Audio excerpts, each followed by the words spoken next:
আসসালামু আলাইকুম। আমন্ত্রণ বাংলা উইকেন্ড সংবাদে। আপনাদের সাথে রয়েছি আমি এম আলমগীর। শুরুতেই সিবিসি টাইমস সংবাদ শিরোনাম। বর্তমান নির্বাচন কমিশনের সাথে কোনো সংলাপ নয়, দলীয় সরকারের অধীনে নির্বাচন রাজনৈতিকভাবে মোকাবেলা করা হবে জানালেন বিএনপি নেতারা। নারায়ণগঞ্জ সিটি নির্বাচনে বাড়াবাড়ি করছে রাজনৈতিক দলগুলো, প্রয়োজন হবে না সেনাবাহিনী মোতায়েনের মন্তব্য সাখাওয়াত হোসেনের। সালাউদ্দিন কাদের চৌধুরীর বিরুদ্ধে 14 নভেম্বর আনুষ্ঠানিক অভিযোগ উপস্থাপনের নির্দেশ আন্তর্জাতিক অপরাধ ট্রাইব্যুনালের।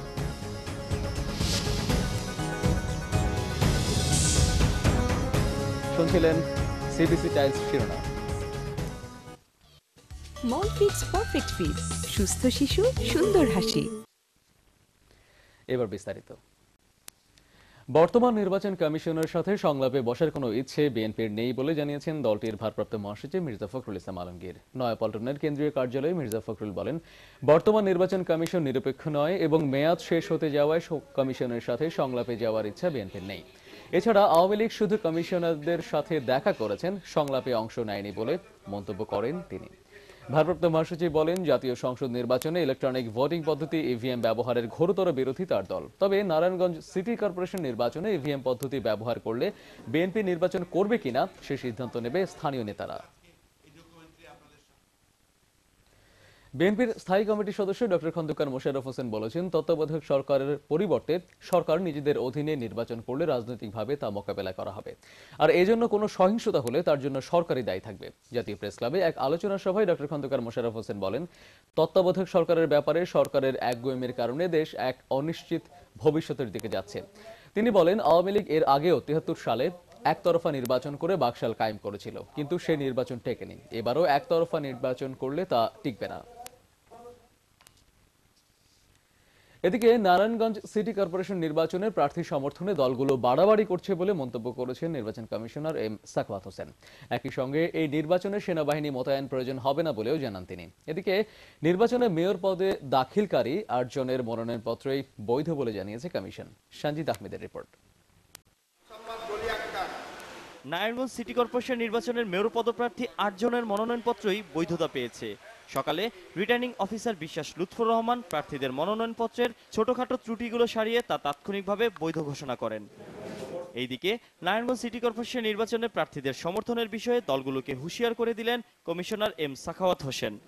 এইভাবে মনোনয়ন দেওয়া, মনোনয়ন নিয়ে একটা হইচই করা, এটা কিন্তু প্রচলিত আইনের বাইরে। এভাবে এটা এখন হচ্ছে, সেটা আমরা মনে করি না ইলেকশন কমিশনের তরফ থেকে যে এটা এটা এটা তাহলে সম্পূর্ণ দলীয়করণ হবে, যেটা আইনের বাইরে।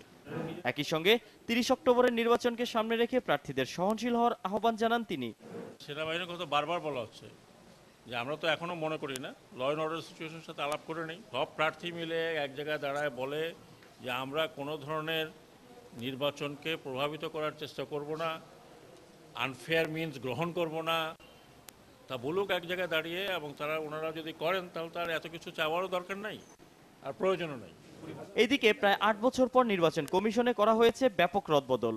২ জন উপসচিব ও ৯ জন সিনিয়র সহকারী সচিবের পাশাপাশি রদবদল হয়েছেন ৪৫ জন সহকারী সচিব। চাইলেই যে বলতে হবে। সঞ্জিদ আহমেদ, বাংলা ভিশন, ঢাকা। মানবতা বিরোধী অপরাধের অভিযোগে আটক বিএনপি নেতা সালাউদ্দিন কাদের চৌধুরীর বিরুদ্ধে আগামী 14 নভেম্বর আনুষ্ঠানিক অভিযোগ উপস্থাপনের নির্দেশ দিয়েছে আন্তর্জাতিক অপরাধ ট্রাইব্যুনাল। মঙ্গলবার সকালে সালাউদ্দিন কাদের চৌধুরীর বিরুদ্ধে তদন্ত সংস্থার জমা দেওয়া প্রতিবেদন ট্রাইব্যুনালে উপস্থাপন করেন রাষ্ট্রপক্ষের কৌশলীরা। এ সময় আনুষ্ঠানিক অভিযোগ উপস্থাপনের জন্য সময় চাওয়া হয়। বিচারপতি নিজামুল হক নাসিমের নেতৃত্বে আন্তর্জাতিক অপরাধ ট্রাইব্যুনাল ঈদের ছুটি হিসেব করে এ তারিখ নির্ধারণ করেন। সোমবার ট্রাইব্যুনালের প্রধান প্রসিকিউটর গোলাম আরিফ টিপুর কাছে প্রতিবেদনটি জমা দেয় তদন্ত সংস্থা। রাজধানীর পল্লবীর আরামবাগ থেকে প্রায় ৪ লক্ষ টাকার বিভিন্ন জাল নোট ও নোট তৈরির বিভিন্ন সরঞ্জাম সহ মাসুদ রানা নামের একজনকে আটক করেছে পল্লবী থানা পুলিশ। পুলিশ জানিয়েছে, অভিযান চালিয়ে একটি প্রিন্টার, কম্পিউটার, জাল নোট তৈরির বিশেষ কাগজ ও রাসায়নিক দ্রব্য জব্দ করে পুলিশ। উদ্ধার করে ১৫০০ ও ১০০ টাকার বিপুল পরিমাণ জাল নোট। আটক মাসুদ জানায়, গত ৩ বছর ধরে ঈদকে সামনে রেখে তৈরির পর জাল নোটগুলো নারী এজেন্টদের মাধ্যমে বাজারে ছাড়া হতো। পুলিশ জানিয়েছে, সারা দেশ জুড়ে থাকা এই চক্রটির নেটওয়ার্কের অন্যান্য সদস্যদের গ্রেফতারে তৎপর রয়েছে তারা। পল্লবী ও মিরপুর সহ রাজধানীর বিভিন্ন এলাকার মাদক সিন্ডিকেটের প্রধান মোহাম্মদ শহীদকে একটি বিদেশি রিভলভার সহ গ্রেফতার করেছে পল্লবী থানা পুলিশ। পুলিশ জানায়, গোপন সংবাদ পেয়ে মিরপুর সাংবাদিক কলোনিতে ছদ্মবেশে তারা অবস্থান নেয় শহীদকে ধরতে। এই সময় কলোনির নিজ বাসায় ব্যবসায়িক পার্টনারদের সাথে আলোচনা করছিল শহীদ। পুলিশ সেখানে অভিযান চালিয়ে একটি .32 বোরের রিভলভার সহ শহীদকে গ্রেফতার করে। এ সময় অন্যরা পালিয়ে যায়। পুলিশ জানিয়েছে, শহীদের বিরুদ্ধে পল্লবী থানায় হত্যাসহ 25টি মাদক মামলা আছে। নাটোরের লালপুর বিলমারিয়ায় পদ্মার চরে র্যাবের সাথে বন্দুকযুদ্ধে নিহত হয়েছে পান্না বাহিনীর বর্তমান কমান্ডার জাহাঙ্গীর হোসেন। এ সময় র্যাব 5টি আগ্নেয়াস্ত্র সহ 15 বোতল ফেন্সিডিল উদ্ধার করে। র্যাব জানায়, মঙ্গলবার রাত 3:30টায় পদ্মার চরের বেলমারিয়া কলেজ এলাকায় সন্ত্রাসীদের আটক করতে গেলে র্যাবকে উদ্দেশ্য করে গুলি চালানো হয়। এই সময় র্যাবও পাল্টা গুলি চালালে উভয়ের মধ্যে বন্দুকযুদ্ধে জাহাঙ্গীর গুলিবিদ্ধ হয়। তাকে স্থানীয় হাসপাতালে নেওয়া হলে কর্তব্যরত চিকিৎসক তাকে মৃত ঘোষণা করেন। সংস্কার ও মেরামতের অভাবে পটুয়াখালীর কলাপাড়া নীলগঞ্জের সড়কটিতে এখন প্রায় চলাচলই করা যায় না। এর উপর বাড়তি যোগ হয়েছে বর্ষা মৌসুম। ওই এলাকার স্কুলে যাতায়াতের একমাত্র সংযোগ সড়কটি কাদায় একাকার হয়ে বেহাল অবস্থা। এলাকাবাসীরও চরম ভোগান্তির শিকার হচ্ছেন। পটুয়াখালী থেকে আবু তাহের বাপ্পার রিপোর্ট। উপজেলার নীলগঞ্জ ইউনিয়নের দৌলতপুর থেকে খালিশপুরের দূরত্ব 4 কিলোমিটার। পটুয়াখালী কুয়াকাটা মহাসড়কের সংযোগ সড়কটি পিচ ঢালা না হওয়ায় পুরো রাস্তা এখন কাদার দখলে। এই রাস্তা দিয়া কোনো ছেলে মেয়ে আসা যাওয়া করতে পারে না এবং সম্পূর্ণ অনুপযোগী। এই রাস্তা নিয়ে আমরা খুবই ভোগান্তির ভিতরে আছি। আমরা রাস্তায় চলতে খুব কষ্ট হয় আমাদের। এই বাজার ঘাট করতে পারি না, বাড়িতে কোনো নামলেই কাঁচা দিয়ে নামা লাগে, আমাদের খুবই কষ্ট হয়। এই দুরবস্থার সবচেয়ে বেশি বেকায়দায় পড়েছে স্কুল, কলেজ, মাদ্রাসার শিক্ষার্থীরা। বর্ষা মৌসুমের 6 মাসই তাদের স্কুলে যাওয়া বন্ধ প্রায়। সবার দাবি, যাতায়াতের এই সড়কটিকে চলাচলের উপযুক্ত করে দেয়া। আমাদের এই রাস্তাটা খুবই খারাপ, আমাদের প্রতিদিন স্কুলে যেতে সমস্যা হয়। মাদ্রাসা ঠিকমতো যেতে নিয়ে ক্লাস করতে পারিনি, আমাদের পড়ার বিপুল ক্ষতি হইতেছে।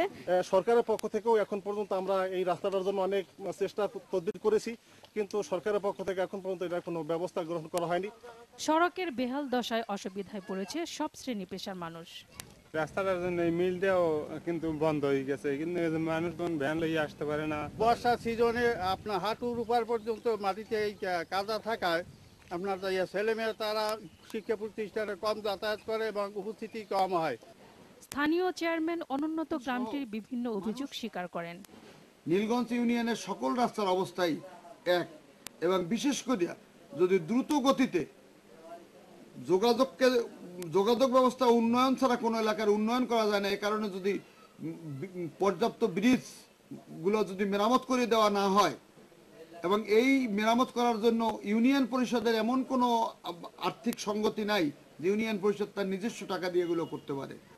শুধু নীলগঞ্জ নয়, পটুয়াখালীর অবহেলিত গ্রামগুলোর রাস্তাঘাট মেরামত সহ প্রয়োজনীয় অবকাঠামোর উন্নয়ন দ্রুত বাস্তবায়ন হোক সরকারের কাছে, এটাই এলাকাবাসীর দাবি।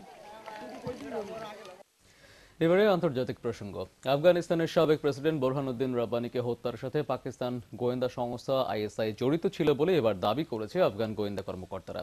তারা বলছে, রব্বানি হত্যায় আত্মঘাতী হামলাকারী যে বোমাটি ব্যবহার করেছে তার সরবরাহকারী পাকিস্তান, সেই সাথে এই হামলার পরিকল্পনাকারীও পাকিস্তান বলে দাবি করেছে তারা। এর আগে আফগান প্রেসিডেন্ট হামিদ কারজাই ও যুক্তরাষ্ট্র পাকিস্তানের বিরুদ্ধে রব্বানি হত্যাকারীদের মদদ দেওয়ার অভিযোগ এনেছে। খেলার খবর, ক্রিকেট। চ্যাম্পিয়ন্স লিগ টি-20 ক্রিকেট শেষ ম্যাচে চেন্নাই সুপার কিংসকে 46 রানে হারিয়ে এই গ্রুপে চ্যাম্পিয়ন হয়ে চ্যাম্পিয়ন্স লিগ টি-20 ক্রিকেটের সেমিফাইনালে উঠেছে নিউ সাউথ ওয়েলস। এই গ্রুপ থেকে রানার্স আপ হয়ে এই যোগ্যতা অর্জন করেছে মুম্বাই ইন্ডিয়ান্স। চেন্নাইয়ে টসে জিতে ব্যাটিংয়ে নেমে স্বাগতিক বোলারদের উপর ঝড় বইয়ে দেন ডেভিড ওয়ার্নার। 58 বলে আসরের প্রথম সেঞ্চুরি তুলে নিয়ে শেষ পর্যন্ত 135 রানে অপরাজিত থাকেন নিউ সাউথ ওয়েলস ওপেনার। আর তাতে 2 উইকেটে 201 রানের স্বস্তিদায়ক সংগ্রহ পেয়ে যায় অস্ট্রেলিয়ার দলটি। জবাবে 155 রানে অল আউট হয়ে যায় চেন্নাই। আজ বি গ্রুপ থেকে নিজেদের শেষ ম্যাচে সমারসেট ও ওয়ারিয়র্স, রয়্যাল চ্যালেঞ্জার্স ব্যাঙ্গালোর ও সাউথ অস্ট্রেলিয়া মুখোমুখি হবে। এই ছিল এখনকার মতো। পরের সংবাদ সকাল 11টায় দেখার আমন্ত্রণ রইল। এছাড়া দেশ বিদেশের সর্বশেষ সংবাদ সবার আগে জানতে আপনার গ্রামীণ ফোন ও এয়ারটেল থেকে ডায়াল করুন 1616 নাম্বারে। এতক্ষণ সাথে থাকার জন্য সবাইকে ধন্যবাদ।